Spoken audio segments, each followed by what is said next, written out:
Hello everyone, welcome to today's 3-minute mind reboot on playing the blame game. If you've ever found yourself arguing with people, needing to be right, defending your position, this reboot is for you.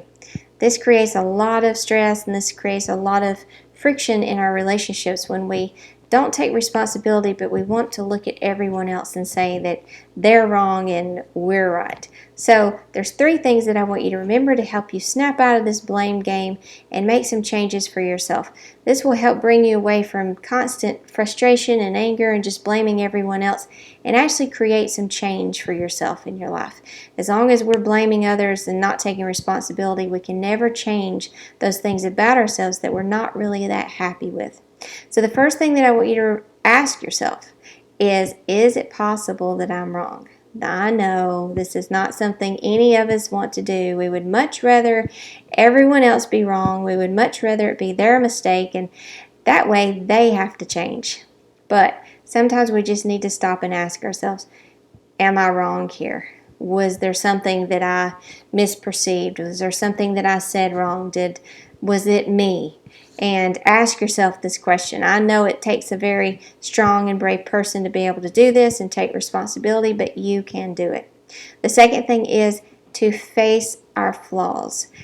A lot of times when we're pointing blame and we're putting all the fingers out there, we're trying to say, hey, look at them and stop looking at me. So this is kind of like this underlying thing of I've got these flaws about myself that I don't really like, and it's not something that you're consciously thinking about. It's just more of a subconscious thing. It's like, I really hate that about myself, so I'm going to make sure nobody looks at me, and so I'm going to point the finger always at other people.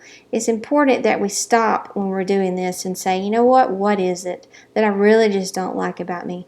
What is it that I would love to change? And really do that. Accept yourself, love yourself. It's okay. We all have flaws, but we can learn from those flaws and grow from them.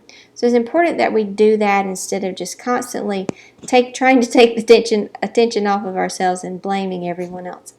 And the third thing is for you to learn to say, I'm sorry, and say it easily. I know that that's a hard one too. If we're not used to being in that vulnerable, submissive position, it's hard to say, you know what, oh, my bad, like I did that wrong, and that was, I'm so sorry for that, or, and give a genuine apology. A lot of people are like, sorry, and they have this little attitude behind it, but it's important that we genuinely say, you know what, I did that, I'm sorry. I'm not blaming you, I'm taking total responsibility. And once we do, like I said, then and only then can you change your life for the better.